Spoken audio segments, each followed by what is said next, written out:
সম্মানিত সুধী, আমরা সূরা আল ফাতহ এর 21 নম্বর আয়াত পর্যন্ত আগে আলোচনা করেছি। তো এখন আমরা 22 নম্বর আয়াত থেকে আলোচনা করব ইনশাআল্লাহ। আউযু বিল্লাহি মিনাশ শাইতানির রাজীম। বিসমিল্লাহির রহমানির রহিম।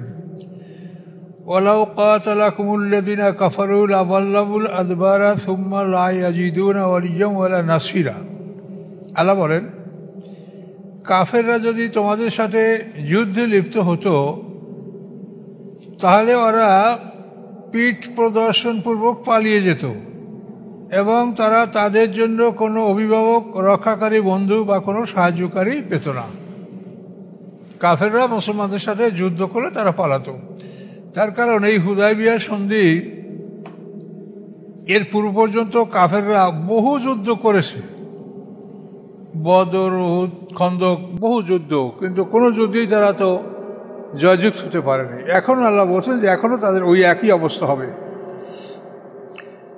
সুন্নাত আল্লাহি কদ খালাত মিন ক্বাবলু, আল্লাহর নিয়ম, কর্মধারা, কদ খালাত মিন ক্বাবলু, যে কর্মধারা ইতিপূর্বে অতীত হয়েছে। ওয়ালান তাজিদা লিসুন্নাতিল্লাহি তাবদীলা, আল্লাহর এই সুন্নাত কর্মধারার ভিতরে তুমি কোনো রকম পরিবর্তন পাবে না। সুন্নাত শব্দটা কোরআন পাকে অন্তত 13 বার আসছে। তো প্রত্যেকবারই এখানে সুন্নাত আল্লাহ, সুন্নাত হচ্ছে আল্লাহর। কিন্তু আমাদের মধ্যে একটা সাধারণ ধারণা কি, যে ফরজ আল্লাহর আর সুন্নাত রাসূলের, সুন্নাত রাসূলই। এটা ঠিক না। আল্লাহ রাসূলের নিজের কিছুই না, সবই আল্লাহর। ফরজ আল্লাহর, সুন্নাত আল্লাহর, সব আল্লাহর। আর সুন্নাত শব্দের সাধারণ অর্থ হলো একটা কাজ করার সাধারণ নিয়ম। এই নিয়মটাকে সুন্নাত বলা হয়। প্রসিডিউর, কিভাবে আপনি কাজটা করবেন, এটা সুন্নাত। তো কাফেরদের পলায়ন করা, মুসলমানদের জয়যুক্ত হওয়া, এটা আল্লাহর সুন্নাত। এটা আল্লাহ বললেন যে এটা আমার কর্মধারা। এভাবেই কাফেররা তোমাদের সাথে লড়াই করলে তারা পালাতে বাধ্য হতো। কাফের মুশরিকরা মোমেনদের সাথে যুদ্ধ করতে পারে না। তার কারণ একজন মোমেন জানে যে আমি শাহাদাত বরণ করলে আমার জন্য উন্নত মানের জান্নাত। আর কাফেরের বিশ্বাস হলো যে এই জীবন শেষ হলে আমার সামনে আর কিছু নাই, তাহলে এই জীবনটাই আমার সবচাইতে বড় নেয়ামত। কাজে এই চিন্তাধারা, এবং যারা মনে করে যে মৃত্যুবরণ করলেই বড় নেয়ামত, এই দুই ধারার লোকের যুদ্ধ একরকম হতে পারে না। এজন্যই মুসলমানরা সবসময় যুদ্ধে জয়লাভ করেছে। তাই আল্লাহ বলেন, মুসলমানদের জয়যুক্ত হওয়া, কাফেরদের পরাজিত হওয়া, এটা আল্লাহর সুন্নাত, এবং এই সুন্নাতে আপনি কোনো পরিবর্তন পাবেন না। তবে একটা জিনিস, যদি আল্লাহ যদি কাফেরদেরকে একেবারেই মিটিয়ে দেয়, তাহলে পৃথিবীতে যে হক বাতিলের সংঘর্ষ, সেটা তো বন্ধ হয়ে যাবে। এই জন্য ওদেরকেও আল্লাহ এমন অবস্থায় রাখবেন যেন যুদ্ধটা পৃথিবীতে বজায় থাকে, সত্য মিথ্যার লড়াইটা যেন পৃথিবীতে বজায় থাকে। এই জন্য ওদেরকেও আল্লাহ তাআলা শক্তি দিয়ে বাঁচিয়ে রাখেন, একেবারে নির্মূল করেন না। হুয়াল্লাযী কাফা আইদিয়াহুম আনকুম, তিনি সেই আল্লাহ যিনি ফিরিয়ে রেখেছেন তাদের হাতগুলি তোমাদের থেকে। ও আইদিয়াকুম, এবং তোমাদের হাতগুলি ফিরিয়ে রেখেছেন তাদের থেকে। বেবাতনি মক্কা, মক্কার পাদদেশে। মিন বাদি আন আযফারাকুম আলাইহিম, এরপরে যে তোমাদেরকে আল্লাহ সেখানে জয়যুক্ততা, বিজয় দান করেছেন।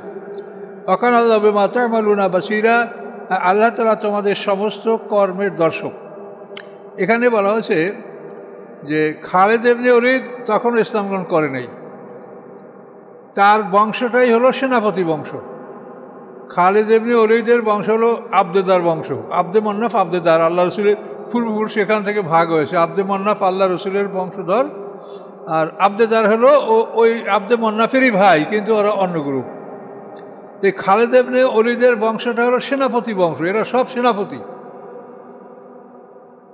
তো এই খালেদ ইবনে ওলীদ 80 জন লোক নিয়ে গোপনে পাহাড়ের উপর থেকে মুসলমানদের উপরে হঠাৎ আক্রমণ করবে, ঝটিকা আক্রমণ চালিয়ে মুহাম্মদ সাল্লাল্লাহু আলাইহি ওয়াসাল্লামকে হত্যা করবে, এটা প্ল্যান ছিল।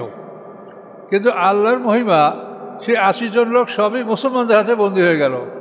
আল্লাহ রসুলের দেহরক্ষী মোহাম্মদ ইবনে মুসলিম আনসারি, তার নেতৃত্বে এরা সব বন্দী হয়ে গেল। এখন আপনারা যে ঘটনা আগেই শুনছেন যে ওসমান গনি সহ মুসলমানদের 10 জন লোক ওরা মক্কাতে আটক করেছে, আর এদিকে মুসলমানদের হাতে ওদের 80 জন বন্দী হয়েছে। কাজে এখন এই বিষয়টা একটা সন্ধি করা ছাড়া তাদের আর কোনো উপায় ছিল না। শেষ পর্যন্ত তারা হুদায়বিয়ার সন্ধি করতে বাধ্য হয়েছে এবং আবু জাহলের বড় ছেলে সোহেল ইবনে আমর মুশরিকদের পক্ষ থেকে এই সন্ধিনামা সই করেছে। এই ঘটনা আমরা ইতিপূর্বে আলোচনা করেছি। হুমুল্লাযীনা কাফারু, তারা কাফের, অবিশ্বাসী। সাদ্দুকুম আনিল মসজিদিল হারামে, তারা বাধা দিয়েছে তোমাদেরকে মসজিদে হারাম থেকে। সম্মানিত, হারাম মানে সম্মানিত, মুহাররম মানে যারা সম্মানিত, যাদের সাথে বিবাহ সম্পর্ক বৈধ না, এদেরকে মুহাররম সম্মানিত। হারাম শব্দ অর্থ সম্মানিত, আর হারাম শব্দ তো হারাম করা। আমরা যেমন তাকবীরে তাহরিমা, এটা হলো আল্লাহু আকবার বলে আমরা সমস্ত কাজকর্ম হারাম ঘোষণা করলাম, যে এত সময় আমার জন্য এইদিকে তাকানো, সেদিকে তাকানো, শরীর দেহ নড়াচড়া করা সবই আমার জন্য বৈধ ছিল। এবার আমি হাত তুলে, হাত দুটো হলো সুইচ, এই সুইচ উপরে করলে যেরকম অফ হয়ে যায়, এরকম আমরা হাত দুটো উপরে করে আমরা নিজের জীবনের কর্মকাণ্ডকে অফ করে দিলাম। এর নাম হলো তাকবীরে তাহরিমা। আল্লাহু আকবার বলে আমি নিজের সমস্ত কর্মকাণ্ড বন্ধ করে আল্লাহর প্রতি আমি মনোনিবেশিত হলাম। এটা হলো তাকবীরে তাহরিমা। আর এই হরম মানি সম্মানিত, হরম শরীফ, কাবা ঘরের।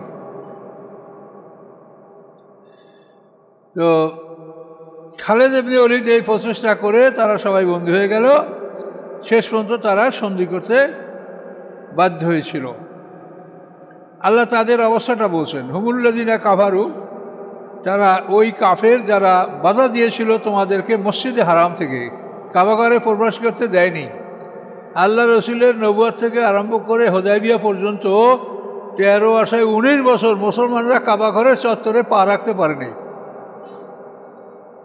এরপরে হুদায়বিয়া সন্ধির পরে 7ম হিজরিতে উমরাতুল কাজা, এই সময় মুসলমানরা কাবাঘরের চত্বরে ঢুকেছে। আর এরপরে তো 8ম হিজরিতে আল্লাহর মর্জি মুসলমানরা মক্কা বিজয় করেছে ইনশাল্লাহ।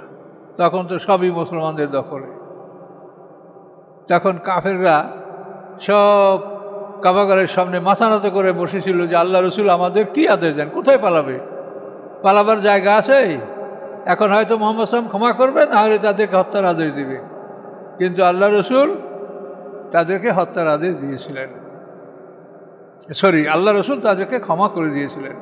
এবং এই মক্কা বিজয়ের উদ্দেশ্যে রওনা করার পূর্বেই আল্লাহ রসুল সূরা ইউসুফ তেলাওয়াত করেছিলেন।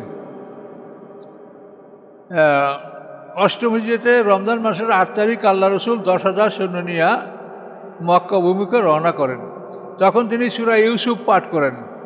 তখন সাহাবায়ে কেরামরা কেঁদে ফেলেছেন যে ইয়া রাসূলুল্লাহ, আপনি আমাদের সামনে এই মর্মান্তিক কাহিনী কেন পাঠ করলেন? তা আপনি কি চান? আপনি চাচ্ছেন যে আমরা যেন মক্কাবাসীদেরকে ক্ষমা করে দেই?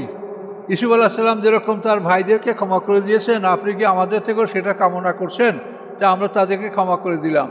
তখন আল্লাহ বলেন যে তোমরা নিশ্চিহ্নিত কতগুলি লোক আছে যাদের হত্যা করা হবে। এই চিহ্নিত লোকের তালিকায় 8 জন পুরুষ, 4 জন মহিলা ছিল।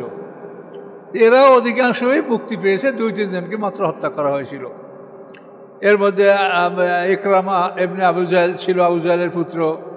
তারপরে আবু সুবেরের নামও ছিল, হেন্দার নাম ছিল। তারপরে এরকম বেশ কয়েকটা, মানে আব্দুল্লাহ ইবনে সাদ ইবনে আবিসারা, যাকে ওসমান গনি রাদিয়াল্লাহু তাআলা আনহু তার দুধ ভাই বলে তিনি তাকে মুক্ত করেছে আল্লাহ রসুল থেকে। তারপরে মারওয়ান, এই যে মারওয়ান গণ্ড, একেও ওসমান গনি রাদিয়াল্লাহু তাআলা আশ্রয় দিয়েছিলেন। এইভাবে মোটামুটি 8 জন থেকে 2-3 জনকে হত্যা করা হয়েছে। মাকিস ইবনে সাবাবা নামক একজন লোককে হত্যা করা হয়েছে, মাকিস ইবনে সাবাবা। তো এই মাকিস ইবনে সাবাবা একজন আনসার হত্যা করেছিলেন, এই জন্য তাকে হত্যা করা হয়েছে। আর আরেকটা লোককে হত্যা করা হয়েছে, সে লোক ছিল নেতা। তো কোনো এক যুদ্ধে যাওয়ার পথে তার যে খাদেম তাকে বলছিল যে আমি বিশ্রাম করছি, আমি একটু ঘুমাবো, তুমি এর মধ্যে আমার জন্য একটা ছোট বকরি জবে করে পাক করে ভুনা করে আমার জন্য প্রস্তুত রাখবে, আমি ঘুম থেকে উঠে খানা খাবো। কিন্তু ঘুম থেকে জেগে দেখে যে এই গোলাম তার জন্য কিছু করে নাই।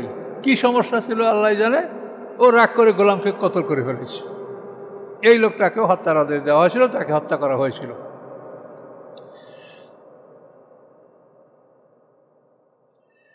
তো এখন হুদায়বিয়া সন্ধিতে মুসলমানদেরকে আল্লাহ যুদ্ধের অনুমতি দেন নাই, এই জন্য মুসলমানরা খুবই ক্ষুব্ধ ছিলেন যে আমাদেরকে এভাবে অন্যায়ভাবে আমাদের উপরে তারা অন্যায় চাপে একতরফাভাবে তাদের স্বার্থ অনুযায়ী তাদের সুবিধা অনুযায়ী সন্ধিতে তারা করে নিল। তো এই জন্য মুসলমানরা খুবই মর্মাহত ছিল এবং মুসলমানদের ভিতর থেকে ওই সোহেল ইবনে আমর ছেলে আবু জান্দাল শিকল বাঁধা অবস্থায় মুসলমানদের মধ্যে ঢুকেছিল, তাকেও ফেরত দিতে তারা বাধ্য হয়েছে। তারপরে আবু বসিরকে মুসলমানদের মধ্যে এসে আশ্রয় নেওয়ার পরে আবু বসিরকেও ফেরত দেওয়া হয়েছিল। এইসব ব্যাপারে মুসলমানরা খুবই মর্মাহত ছিলেন। তো আল্লাহ তাদেরকে বুঝিয়ে বলছেন, ওয়ালাউলা রিজালু মুমিনুনা ওয়া নিসাউ মুমিনাত, যদি না হতো অনেক মোমেন পুরুষ অনেক মোমেন নারী, লাম তা'লামুহুম, যে তোমরা তাদেরকে জানো না, আন তাতাউহুম, যে তাদেরকে তোমরা পদদলিত করে ফেলতে, ফাতুসিবাকুম মিনহুম মুআরাতুম বিগাইরিল, এবং এর ফলে তোমাদের বিরাট ক্ষতি হয়ে যেত। অর্থাৎ হুদায়বিয়া সন্ধির সময় মক্কা যে মুশরিকরা ছিল এর মধ্যে বহু পুরুষ বহু নারী যারা অল্পদিন পরেই ইসলামের ছায়াতলে আসবে। কাজী হুদায়বিয়ার দিন যদি যুদ্ধের অনুমতি দেওয়া হতো, এই লোকগুলি কাফের মুশরিক অবস্থায় তাদের মৃত্যু হতো।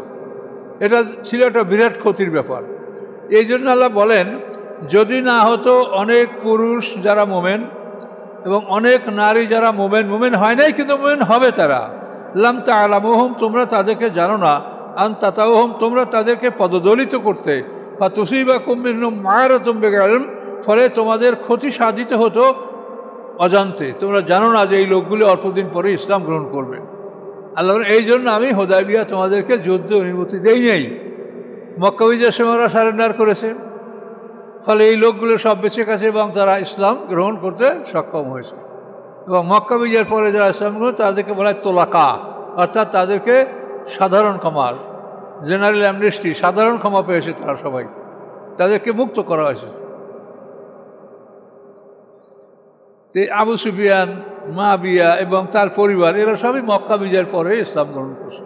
অবশ্য আবু সুফিয়ান আগের রাত্রে 16 তারিখে আল্লাহ রসুল মাররুজ জাহরানে রাত যাপন করেছেন, ওইখানে আবু সুফিয়ান গিয়েছিল এবং হযরত আব্বাস রাদিয়াল্লাহু তাআলা আনহুর সহযোগিতায় সে ইসলাম গ্রহণ করেছে। আব্বাস আইরা তো চাচা ভাতিজা, আব্বাস রাদিয়াল্লাহু বয়সে ছোট কিন্তু চাচা, আর আবু সুফিয়ান ভাতিজা। তো এই তারা আরব দেশের এই বড় পরিবার, এরা তো আসলে আপোষে রাসূল সাল্লাল্লাহু আলাইহি ওয়াসাল্লামেরই বংশধর, এদিক আর ওদিক।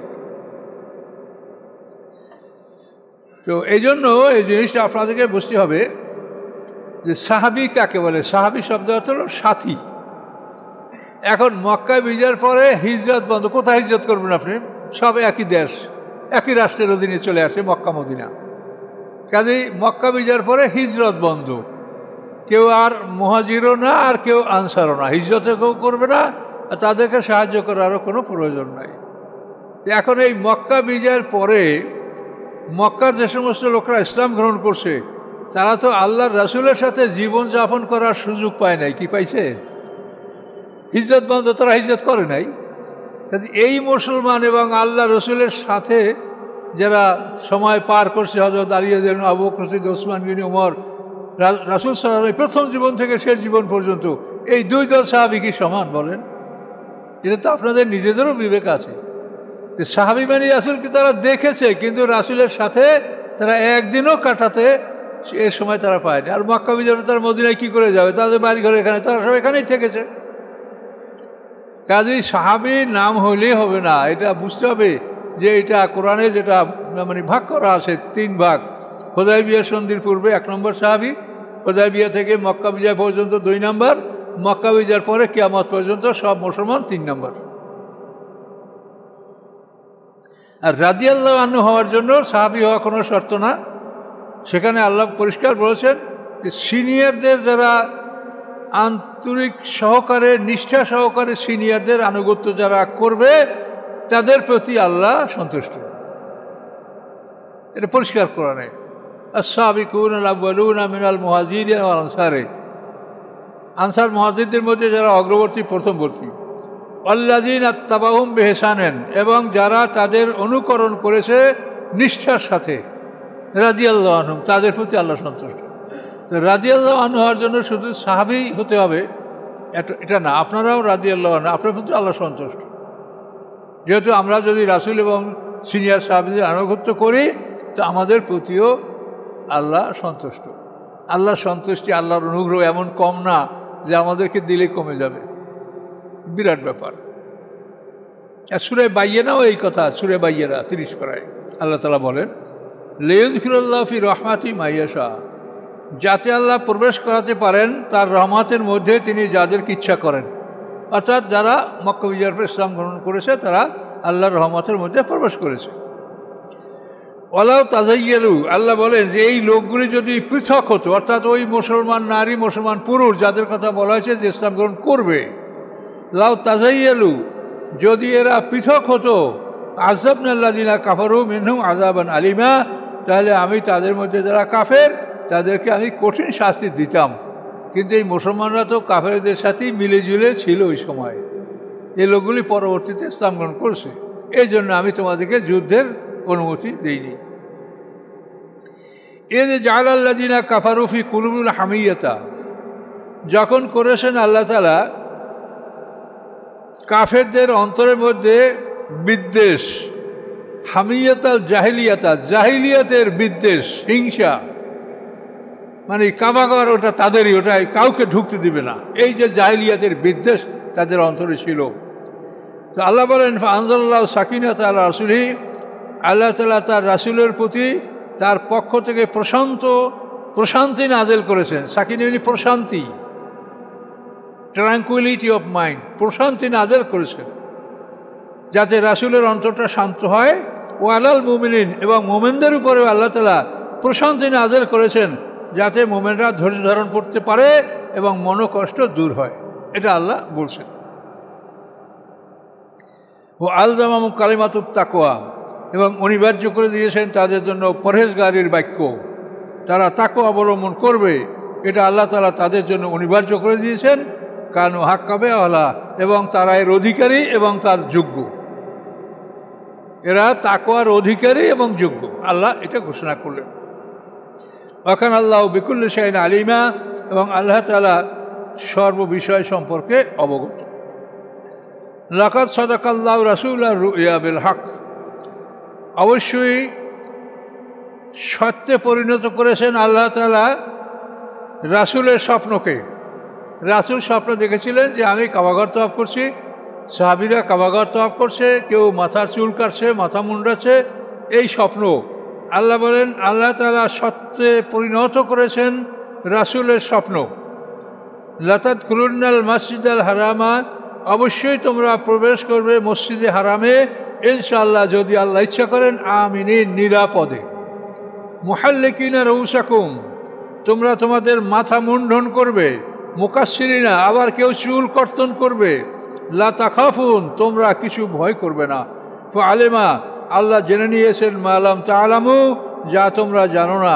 ফাআলিমা ফাজআলা মিন দুনি যালিকা ফাতহান করিবা, অতঃপর আল্লাহ তাআলা নির্ধারণ করেছেন এটার পরে তোমাদের জন্য একটা নিকটতম বিজয়, অর্থাৎ হুদায়বিয়ার সন্ধির পরপরেই তোমাদের জন্য আল্লাহ খায়বার বিজয়ের যুদ্ধটা, এই মানে হুদায়বিয়া থেকে ফিরে গিয়েই আল্লাহ 1 মাসের মধ্যে খায়বার অভিযান তিনি পরিচালনা করেছেন, এটা আল্লাহ বলছেন। তাহলে এখানে আল্লাহ বলছেন যে তোমরা নিরাপদে মক্কায় ঢুকবে, ভয় নাই, মসজিদে হারামে প্রবেশ করবে। কিন্তু তারপর আল্লাহ রসুল হুদায়বিয়ার সন্ধির পরে 7ম হিজরি যখন উমরাতুল কাজা করার জন্য ওরা 3 দিনের জন্য কাবাঘর উন্মুক্ত রাখবে, তো আল্লাহ রসুল 200 সুসজ্জিত লোক, সম্পূর্ণ ইকুইপড, মানে অস্ত্রশস্ত্রে সম্পূর্ণ সুসজ্জিত 200 লোক আল্লাহ রসুল নিয়ে আসেন সাথে করে। এবং সেই 200 লোককে আল্লাহ রসুল ইয়াজেজ উপত্যকায় রেখে দিয়েছেন। এবং যারা হুজুরের সাথে মক্কা ঢুকেছে তারা যখন তাদের উমরা শেষ করেছে, তখন আল্লাহ রসুল অন্য 200 লোক সেখানে পাঠিয়ে দিয়ে ওই 200 লোক আল্লাহ রসুল আবার উমরা করার জন্য তাদেরকে মক্কা ডেকে পাঠিয়েছেন।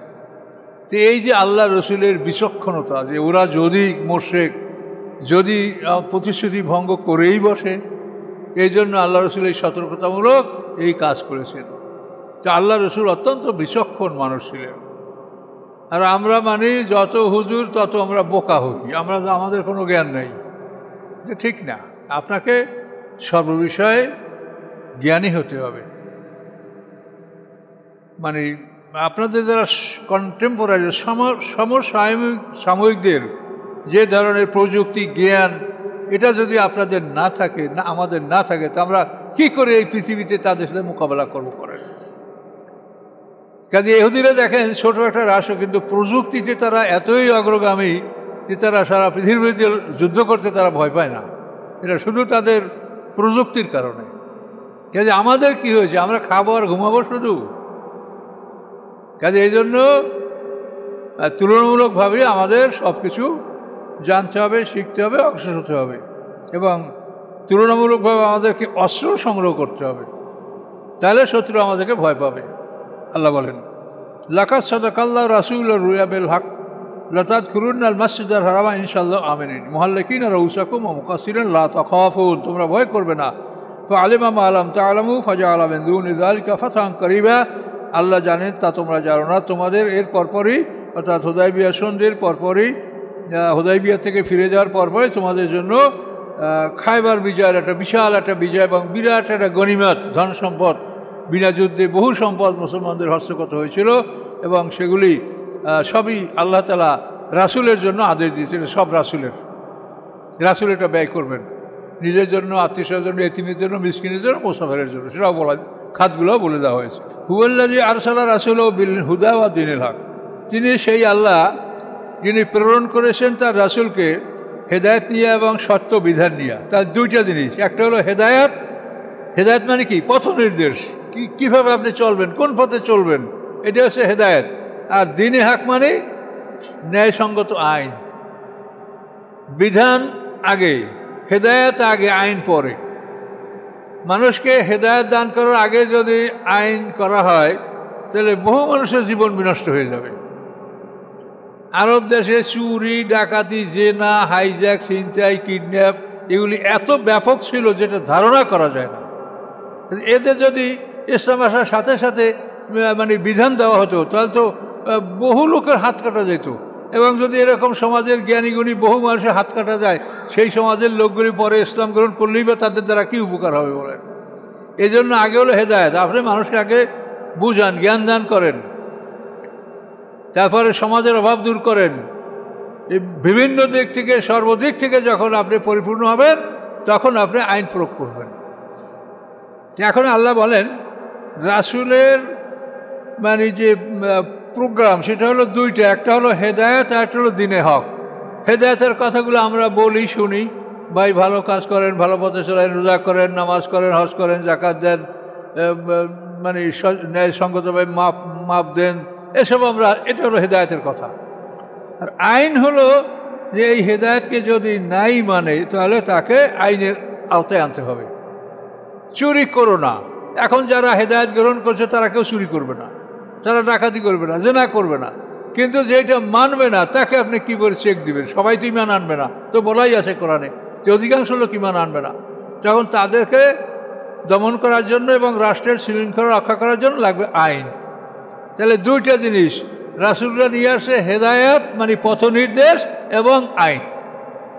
কিন্তু আমরা আইন সম্পর্কে সম্পূর্ণ গাফেল, এবং এটা বলাই হয় না যে আইনটা কী, যে কী আইন আমাদের জন্য আল্লাহ রেখেছেন, এটা সমাজে ব্যাপক আলোচনা বা চর্চা আমাদের মাঝে নাই। এটা থাকতে হবে। মানুষ না জানলে মানুষ কি করে ভয় করবে?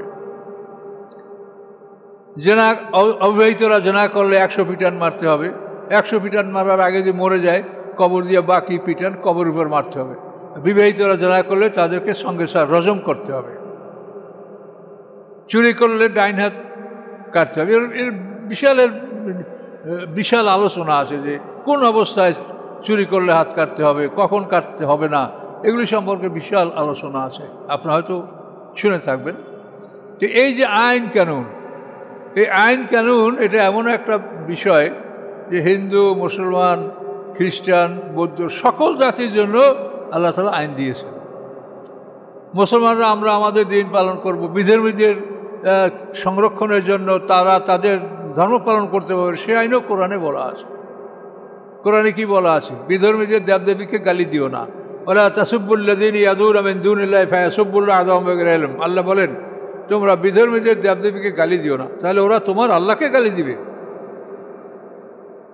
তো অন্য আয়াতে আল্লাহ বলছেন ওয়ান আহাদুম মিনাল মুশরিকিন ইসতাজারাকা ফাআজিরহু। কোনো মুশরিক যদি হে রাসূল আপনার কাছে আশ্রয় কামনা করে, আযাইলাম যেটাকে বলে রাজনৈতিক আশ্রয়, ফাআজিরহু আপনি তাকে আশ্রয় দিন। হাত্তা ইয়াসমা কালাম আল্লাহ, এবং এই আশ্রয় থাকা অবস্থায় সে আল্লাহর বাণী যেন শুনতে পায়। এরপরে মুসলমান হলে তো আপনারই হলো, আর যদি না হয় সুম্মা আবলিগু মা আমানাহু, আপনি তাকে তার নিরাপদ স্থানে পৌঁছিয়ে দেন। ওয়াইজা মাররু বিল লাগবে মাররু কিরামা। আল্লাহ বলেন মুসলমানরা যখন কোনো অসার অনুষ্ঠানের নিকট থেকে পথ অতিক্রম করবে তখন ভদ্রতা সহকারে অতিক্রম করবে। আপনি পূজা মণ্ডপ দেখবেন, হাসবেন, ঠাট্টা করবেন, একটু তাকাবেন কি এগুলা, এভাবে আপনাকে নিষেধ করা হয়েছে। কেরামা মানে কি? আপনি সম্ভ্রম ভদ্রতা সহকারে আপনি অতিক্রম করেন, আপনি তাদেরকে ঠাট্টা উপহাস করবেন না। এগুলি সব কোরআনে বলে দেওয়া আছে। এভাবে মুসলমানরা জাকাত দিবে, মুশরিকরা, বিধর্মীরা, কাফেররা তারা জাকাত দিবে না, তারা দিবে খেরাজ। আর ইহুদি খ্রিস্টানরা তারা দেবে জিজিয়া কর। মুসলমানরা জাকাত দিবে আর ওরা দিবে খাজনা, যেটা আমরা এখন আমাদের খাজনা দেওয়া হচ্ছে, এটা তো আমাদের জন্য, এটা হলো বিধর্মীদের জন্য খাজনা। আমাদেরও ওসর 10 ভাগের 1 ভাগ ফসল এটা দিতে হবে, অথবা 20 ভাগের 1 ভাগ, যদি শেষ সার ঔষধ লাগে 20 ভাগের 1 ভাগ ফসল দিতে হবে। তো আবার ইহুদি খ্রিস্টানদের জন্য তাদের ট্যাক্স হলো, যদি তারা ধনী হয় তাহলে বাৎসরিক মাথা পিছু 4টা স্বর্ণমুদ্রা, মধ্যমবিত্ত যদি হয় তাহলে 2টা স্বর্ণমুদ্রা, যদি গরিব হয় তাহলে 1টা স্বর্ণমুদ্রা বাৎসরিক কর। এর ফলে তারা নিরাপত্তা পাবে, তাদের জানমালের হেফাজত, তারা যুদ্ধে যাবে না, এবং তাদের জীবন পরিবার রক্ষা করার দায়িত্ব মুসলমানদের রাষ্ট্রে। এভাবে সব আইন কানুন দেওয়া আছে। কিন্তু আমরা তার কি জানি?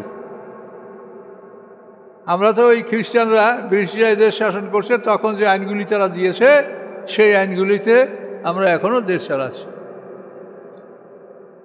কাজেই এই জন্য এই বিষয়গুলি আমরা করতে না পারলেও অন্তত আল্লাহর কোরআনে আছে আলোচনা করা দরকার, যে আল্লাহর কোরআনে এই আছে। এবং এইগুলি থাকলে আপনি খুব সহজেই সমাজের দরিদ্র বিমোচন, এই যে জাকাত দেখেন, ওসর জাকাত, ফসলের জাকাত হলো ওসর, টাকার জাকাত হলো 40 ভাগের 1 ভাগ। আপনি যদি একটা ইউনিয়ন বা একটা ওয়ার্ড এটা যদি আপনি সার্ভে করেন, পরিসংখ্যান করে যে কি আছে সেখানে, গরিব মিসকিন কয়টা পরিবার আছে, এবং সেখানে যদি আপনি জাকাতের টাকা, ওসরের ফসলের জাকাত, এগুলি সব একত্রিত করে যদি আপনি তাদের পিছনে ব্যয় করেন, তাহলে দেখবেন যে ইনশাল্লাহ সমাজে এই হাটে বাজারে রাস্তাঘাটে আপনি রিক্সা থামাইলেই হাত দেন, এই যে ভিক্ষুক, এরা আসলে ভিক্ষুক না ধনী, এগুলো বোঝারও কোনো ক্ষমতা নাই। আর আল্লাহ তারা এইভাবে দিতে বলেন, এদেরকে আপনি দেন, সামথিং দেন। আল্লাহ বলছেন সাইলকে ফিরিয়েও না, এদেরকেও অল্প কিছু দেন, 2 প্রায় 10 টাকা দেন, কিন্তু আপনার জাকাতের যে বড় অঙ্কটা এটা তো আপনি ওইভাবেই দিবেন। মসজিদ ভিত্তিক এই মসজিদের আওতায় কতগুলো পরিবার আছে, তাদের কার কী অভাব আছে, এটা মসজিদ ভিত্তিক এই জাকাতটা আপনি এখানে জমা করবেন, এবং এই মসজিদ ভিত্তিক এটা বন্টন করার জন্য সুব্যবস্থা করা হবে। এটা কিন্তু কোরআনের আইন, কিন্তু আমরা সেগুলো কিছুই মানছি না। তাহলে এখন আমরা হেদায়েতের কথাগুলো যাই হোক কিছু বলছি, আর দ্বীনে হকের কথা আমরা বলছি না। তাহলে আমরা আল্লাহর আদেশের অর্ধেক পালন করলাম আর অর্ধেক অমান্য করলাম। আল্লাহ বলেন, তো এই দ্বীনে হক বা সত্য আইন আল্লাহ কেন লিইয়ুযহিরাহু আলা দ্বীনি কুল্লি, পৃথিবীর সমস্ত মতবাদ সব আল্লাহর আইন প্রাধান্য লাভ করে। অন্য আইনগুলো কি আইন আছে? আমরা হিন্দু ধর্ম শাস্ত্রের যে আইনগুলো, সেগুলো কি আইন আপনি দেখলে অবাক হয়, এগুলোকে আইনের মধ্যেই পড়ে না। কোনো ধর্মেই আমাদের মুসলমানদের, ইসলামে যে কোরআনের আইন, এর সমকক্ষ আইন পৃথিবীর কোনো জাতির কাছে নাই। ওয়াকাফা বিল্লাহি শাহিদা, এবং সাক্ষী হিসাবে আল্লাহ যথেষ্ট, যে তোমরা কি করছো কি না করছো, কি করছে না করছে, সর্বক্ষেত্রে আল্লাহ উপস্থিত থাকছেন। মুহাম্মদুর রাসূলুল্লাহ সাল্লাল্লাহু আলাইহি ওয়াসাল্লাম, মুহাম্মদ সাল্লাল্লাহু আলাইহি ওয়াসাল্লাম আল্লাহর রাসূল। আল্লাযীনা মাআহু, এবং যারা আছেন তার সাথে, এরা কি আশিদ্দাউ আলাল কুফফারে, কাফেরদের উপরে এরা কঠোর, কাফেরদের ব্যাপারে এরা কঠোর, অর্থাৎ যুদ্ধে তারা কঠোর। স্বাভাবিক সম্পর্কে তারা কঠোর না, কিন্তু যুদ্ধে তারা কঠোর। আশিদ্দাউ আলাল কুফফার রুহামাউ বাইনাহুম, এবং মুসলমানরা নিজেদের মধ্যে পরস্পর অত্যন্ত দয়াশীল, পরস্পরে খুবই দয়াশীল। এমন দয়াশীল যে কাদেশিয়া যদি একটা ঘটনা পাওয়া যায় যে 4 জন সাহাবী কাতর যুদ্ধে মানে জখমে পড়ে আসেন, সবাই বলছে পানি পানি। একটা লোক তার জন্য পানি আসিয়া প্রথম বলে পানি খান, তো বলছে যে না আমাকে না, উনি আমার সাথে বেশি কেউ, তাকে খাওয়ান। তার কাছে যে না ওনাকে খাওয়ান, তারপরে গেছে না ওনাকে দেয় না, আমার সাথে উনি বেশি ক্লান্ত। এভাবে যখন ওই শেষ জখম ব্যক্তি থেকে প্রথম ব্যক্তির কাছে আসে, তখন দেখে যে আসলে এই মধ্যে তারা 4 জন মারা গেছে, কেউ পানি খেতে পারে না। তো এই যে মুসলমানদের যে মানে একটা মানে ইশার যাকে বলা হয়, অপরকে প্রাধান্য দেওয়া, এটা কিন্তু বিশাল ব্যাপার। এই কথা আল্লাহ বলছেন রুহামাউ বাইনাহুম, তারা আপসে এতই একে অপর প্রতি দয়াশীল ছিল যে নিজের জীবন চলে যাওয়ার সময়ও তারা মানে অন্য ভাইকে প্রাধান্য দিয়েছে, তাকে পানি আগে খাওয়ান, আমার সাথে সে ক্লান্ত।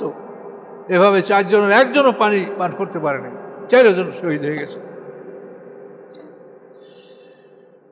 আল্লাহ বলেন তারা রুক্কান সুজদা, মুসলমানদের দৃশ্যটা কি? আপনি দেখবেন তাদেরকে যে তারা রুকু সেজদায় অবনত আছে, রুকু সেজদা করছে, নামাজ পড়ছে।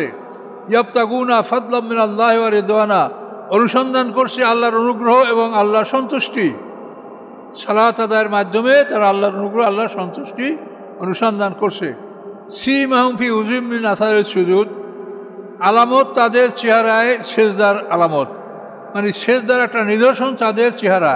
এটার মানে কপালে দাগ পড়া না। এটা তাফসীরকাররা বলছেন যে যারা নামাজ পড়ে তাদের চেহারায় একটা লাবণ্যতা থাকে, সৌন্দর্য থাকে, তাদেরকে দেখতে ভালো দেখায়। নামাজি লোক খারাপ দেখে না, কালো হলেও ভালো দেখে থাকে। কাজে নামাজি লোকের চেহারার মধ্যে একটা উজ্জ্বলতা আছে। সেই কথা আল্লাহ বলছেন যে নামাজের রুকু সেজদার আসারের সুজুদ, এই সেজদার কারণে তাদের মুখমণ্ডলে একটা মানে উজ্জ্বলতা দেখা যায়, এটা আপনি দেখতে পাবেন। জালিকা, এবং এই যে মোমেনদের বৈশিষ্ট্য যেটা বলা হলো, মাসালুম ফি তাওরাতে ও মাসালুম ফিল ইনজিল, এই দৃষ্টান্ত তাদের তাওরাতে উল্লেখ আছে এবং এই দৃষ্টান্ত তাদের ইনজিল কেতাবেও উল্লেখ আছে, যে তারা আপোষে পরস্পর দয়াশীল এবং তাদের চেহারায় সালাতের কারণে উজ্জ্বলতা পরিলক্ষিত হয়। এই বিষয়টা যেমন তাওরাতে উল্লেখ আছে তেমন ইনজিলে উল্লেখ আছে। কাজারেন আখরাজা সাতাহু, যেমন একটি দানা, একটা বিচি, আখরাজা সাতাহু, সে তার কিশোরে অঙ্কুরিত করলো, মানে দানাটা ফুটে অঙ্কুর সে বের করলো, কচি পাতা বের করলো, একটা দানা। তারপরে কি হলো, আজারাউ, সেই দানাটাকে, সেই কচি গাছটাকে সেবা যত্ন করা হলো, লালন পালন করা হলো। ফলে ফাস্তাগলাজা, তাকে মোটা করা হলো। ফাস্তাওয়ালা সুকি, ফলে সে নিজে কাণ্ডের উপরে দাঁড়াতে শিখলো। ছোট্ট একটা 2 পাতার একটা কিশলয়, এটা এভাবে বড় হলো, কাণ্ডের উপরে দাঁড়ালো। অর্থাৎ এই বিচি বলা হয়েছে মুহাম্মদ সাল্লাল্লাহু আলাইহি ওয়াসাল্লাম, এবং তার থেকে যে অঙ্কুর, এগুলি হচ্ছে সাহাবায়ে কেরাম আস্তে আস্তে, এবং এগুলি আস্তে আস্তে সব শক্তিশালী হয়ে সবাই নিজেরা নিজ দায়িত্বে তারা মানে স্বয়ংসম্পন্ন একটা জাতিতে পরিণত হয়েছে। এই কথা বলা হয়েছে যে একটা কচি একটা বীজ, এটা অঙ্কুরিত হওয়ার পরে সেটাকে লালন পালন করা হলো, ফলে সেটা বড় হলো, শক্তিশালী, মোটা তাজা হলো। এইভাবে ইসলাম দাঁড়িয়ে গেল নিজ পায়ে, ইসলাম নিজ পায়ে নিজে দাঁড়িয়ে গেল। এবং এই বিষয়টা ইউজুবুজুররা, চাষিকে আনন্দ দিল। এই দৃশ্য দেখে চাষিকে মুহাম্মদ সাল্লাল্লাহু আলাইহি ওয়াসাল্লাম, এই দৃশ্য দেখে চাষি আনন্দিত হলো। লিয়াগীজ এবং কুফার, এবং এর সাহায্যে কাফেররা রাগান্বিত হলো, ওরা দুঃখিত রাগান্বিত হলো যে কীভাবে একা মুহাম্মদ সাল্লাম, তাকে আমরা নির্মূল করবো, মারিয়ে ফেলবো, যা কিছু করে ফেলবো, কিছুই করতে পারলাম না। কিভাবে সে ফাঁকে ফাঁকে সব জায়গা থেকে তো এড়িয়ে চলে গেল। ওয়াদাল্লাহুল্লাযীনা আমানু ওয়া আমিলুস সালিহাত, প্রতিশ্রুতি দিয়েছেন আল্লাহ তাআলা ঈমানদারদেরকে এবং যারা সৎকর্মশীল তাদেরকে, মিনহুম মানে মুমিনদের মধ্যে হতে। কি প্রতিশ্রুতি দিয়েছেন? মাগফিরাতান ও আজরান আযীমা, ক্ষমা এবং বড় পুরস্কার। তাহলে ক্ষমা এবং বড় পুরস্কার এই দুটা জিনিস পাবে কারা? আল্লাযীনা আমানু ওয়া আমিলুস সালিহাত, যারা ঈমান এনেছে এবং ভালো কাজ করেছে। কিন্তু আমি আপনাদের এখানে আসার পথে পথেই একটা লোক আমাকে বারবার মোবাইল করে সাইয়্যিদুল ইস্তেগফার পড়লে তো মাফ, এই সাইয়্যিদুল ইস্তেগফার পড়ার পরে মারা গেলে তার সব মাফ। আর আমি তো জানি না ভাই, কোরআনে আল্লাহ বলে, বারবার আল্লাহ একই কথা বলছেন যে তুমি ঈমান আনো, ভালো কাজ করো, তুমি জান্নাতে যাবে। এখন সাইয়্যিদুল ইস্তেগফার বলতে আবার কোন দোয়া আছে? কোরআনে আল্লাহ শিখানো দোয়ার চাইতে বড় কোনো দোয়া আছে বলেন? এখন এই সাইয়্যিদুল ইস্তেগফারের বই বের হয়েছে, এই বই দোয়া তোমরা পড়ো, মুখস্থ করো, এই দোয়া পড়লে তোমরা বেসতে যাবে। এটা কি কথা? কোরআন শরীফে এতগুলো অন্তত 40টারও অধিক রব্বানা বলে দোয়া আছে। কোনো জায়গায় তো মানে দোয়া করে ভেসতে চাওয়া এটা তো না, দোয়া চেয়েছে মানুষ বিপদে পড়ে। আইয়ুব আলাইহিস সালাম অসুস্থ হয়েছেন, আল্লাহর কাছে সুস্থ দোয়া করেছেন। ইউনূস নবী মাছের পেটে ঢুকেছেন, সেখান থেকে মুক্তির জন্য দোয়া করেছেন। তো পয়গম্বররা তো এইসব বিষয় করেন। আল্লাহ রসুল বদরের যুদ্ধে সৈন্যবাহিনী দাঁড় করায় দিয়ে সেজদায় পড়ে দোয়া করেছেন যে আল্লাহ, এই ক্ষুদ্র আমার দল, এটা যদি ধ্বংস হয়ে যায় তো আপনার নাম নেওয়ার মতো পৃথিবীতে কেউ থাকবে না, আপনাদেরকে বিজয় দান করুন। এভাবে আল্লাহ রসুল দোয়া করেছেন। দোয়া তো আমরা এইভাবেই দেখতে পাই, কোরআন শরীফে অসংখ্য দোয়া আছে। তাতেও তো ওই সাইয়্যিদুল ইস্তেগফার তো আমরা পাই না, আমি তো জানিই না ভাই এটা কি। তবে আমাদের কথা হলো যে কোরআনে অসংখ্য দোয়া আছে আল্লাহর শিখানো, এবং এগুলি এতই সুন্দর যে এর একটা দোয়া যদি আপনার কবুল হয় জীবনে সব এর মধ্যে আপনি পেয়ে যাবেন।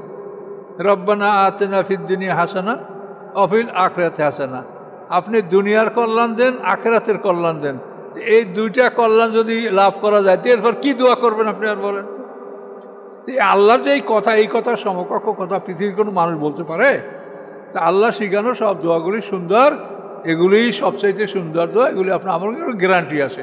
আর অন্য তো আমি বলি ভাই আপনার ভালো লাগলে পড়েন, আমি মানা করবো না আপনাকে, আপনার ভালো লাগলে পড়েন। কিন্তু আমার কথা হলো যে কোরআনে যেগুলি আছে এগুলি এর গ্যারান্টি আছে, এগুলির মধ্যে কোনো ভুল নাই। আসলে আমি সহ আমরা যারা মুসলমান আছি সমাজে, আমাদেরকে আসলে হাদিসের মাধ্যমে আমরা একটা বিভ্রান্তির মধ্যে আছি যেটা আমরা বুঝতে পারি না, এমনকি আমিও পারি না। তার কারণ আমি এগুলো পড়ে পড়ে বড় হয়েছি, এখন বুঝবো কেমন করে?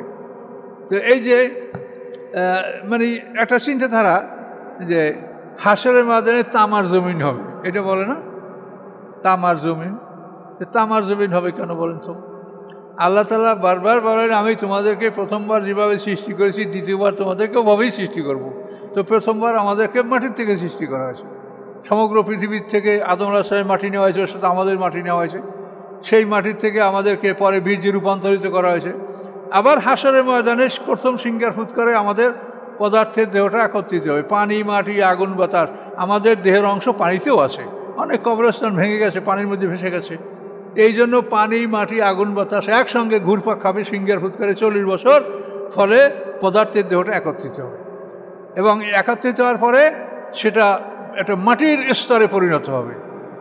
তো এই পদার্থের দেহ থেকে আল্লাহ কি বলছেন? মিনহা খালাকনাকুম ওয়া ফিহা নুঈদুকুম ওয়া মিনহা নুখরিজুকুম তারাতান উখরা।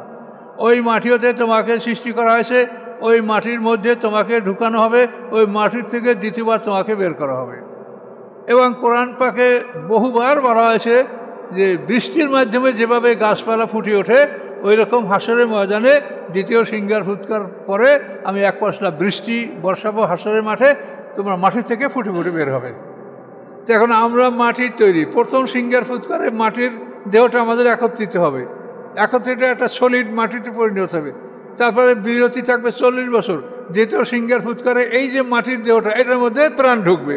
প্রাণ ঢোকার পরে আমরা মাটির মধ্যেই জীবিত হয়ে গেলাম। যেরকম মায়ের পেটের মধ্যে আমরা পূর্ণাঙ্গ জীবিত হই, আমরা মাটির মধ্যেই জীবিত হয়ে গেলাম। এরপরে বৃষ্টি বর্ষণ করবেন আল্লাহ, আমরা মাটি ফুঁড়ে সব বের হয়ে যাব। এই হলো আল্লাহর কোরআনের বিবরণ। এখন তামার জমিন যদি আমরা এখান থেকে তামার জমিন দেখি আল্লাহ আমাদেরকে বানাইছে, তামার জমিনে কে গাছ হয়? আল্লাহ তাআলা বারবার বলছেন যে আমি মাটিতে বৃষ্টি বসাই, যেরকম গাছপালা ফুটে বের হয় ওরকম তোমরা বের হবে। এখন আমরা এটা কী করবো? আমরা তো ছোটোকাল হইতে শুনি তামার জমিন হবে, মাথার উপরে সূর্য থাকবে। আর আল্লাহ বলেন যে এই আশরাকাতিল আরদু বিনুরি, হাসরের ময়দানে আল্লাহর নূরের আলোকে এই ময়দানটা আলোকিত হবে, এবং এই নূরের আলোটাই মানে আপনার মানে দ্বিমুখী কাজ করবে। যারা মোমেন তাদের কাছে এটা চন্দ্রের আলোর মতো স্নিগ্ধ মনে হবে, আর যারা কাফের তাদের কাছে এটা আগুনের চাইতে কঠিন মনে হবে। একই নূর, তার কারণ ওই নূরের সাথে আমাদের একটা সম্পর্ক আছে। এক ফোঁটা বিন্দু যদি সমুদ্রে, আপনার এক ফোঁটা পানি সমুদ্রে যদি জমা রাখেন তা আপনার এক ফোঁটা পানি আছে, আর সমুদ্র থেকে পৃথক রাখলে কখন শুকিয়ে যাবে আপনি এটা সংরক্ষণ করতে পারবেন না, কি ঠিক কিনা বলেন? এই জন্য আপনি নামাজের মাধ্যমে আমরা আল্লাহর পক্ষ থেকে যে একটা আলো, একটা শক্তি সঞ্চয় করি, এটার কারণে হাসরের ময়দানে আল্লাহর নূরের আলো আমাদের কাছে চন্দ্রের আলোর মতো স্নিগ্ধ মনে হবে। আর যারা আল্লাহ থেকে এটা পৃথক থেকেছে তাদের তো এটা হবে না, তারা এই আলোটা খুব কঠিন তাদের কাছে হবে। কাজে একই নূরের আলো মোমেনদের জন্য চন্দ্রের আলোর মতো হবে, আর একই আলো কাফেরদের জন্য কঠিন হবে। এটা আমরা কোরআন থেকে পাচ্ছি। তাহলে কোরআনের কথাগুলি আমাদের জন্য যথেষ্ট হওয়া উচিত। কোরআনের বাইরে যাই বলবো এটা আমরা দেখছি যে এটার সাথে আমরা মেলাতে পারছি না। কাজে এই জন্য আপনারা আল্লাহর কোরআনের যে কথাগুলি আছে এগুলি আপনাদের জন্য যথেষ্ট হওয়া উচিত, আমাদের জন্য যথেষ্ট হওয়া উচিত, এবং এর মধ্যে থাকলে আমরা সন্দেহের ঊর্ধ্বে থাকতে পারি। আর রাসূলের বিশুদ্ধ হাদিসগুলি সেগুলিও আমরা গ্রহণ করব, এবং এটা আমরা তো নিশ্চিত যে আল্লাহ রাসূলের কাছে এটা বলেছেন, সুম্মা ইন্না আলাইনা বায়ানা, যে আমি আপনাকে এর বয়ান মানে ওর ব্যাখ্যা আমি দিব। তো আল্লাহ যে ব্যাখ্যা দিবে সেই ব্যাখ্যাটা কি আল্লাহ নিজের ব্যাখ্যা কোরআনে যা বলছেন হাদিসে আল্লাহ আর একটা ব্যাখ্যা দিবেন? তাহলে কি করে কোরআনের খেলাফ হাদিস এটা গ্রহণযোগ্য হতে পারে? অথচ এদেশের একজন প্রখ্যাত বক্তাদের মধ্যে একজন বলেন আমার কথা, যে উনি কোরআনের সাথে যে হাদিসগুলো মিলে সেইগুলি উনি মানেন, এর মানে তো কোরআন মানাই হলো। তাহলে হাদিস মানা হবে কখন? কোরআনের খেলাফ হাদিসগুলি যদি আমি মানি তাহলে আমার হাদিস মানা হবে। এ হলো মত, আলেমদের মতামত। কি বলবেন বলেন? কাজেই যার কবরে সে যাবে, আমরা সবাই আল্লাহর কাছে যাব। কাজে আমরা সতর্কতার সহিত অগ্রসর হব, সাবধানে অগ্রসর হব, এবং কোরআনকে আমরা জীবনের জন্য ধরে নেব যে আমরা জীবনের বাকি সময়টা কোরআনের পিছিয়ে আমরা ব্যয় করব। ইনশাআল্লাহ আল্লাহ তাআলা আপনাদের রহম করবেন, আল্লাহ আপনাদেরকে সাহায্য করবেন।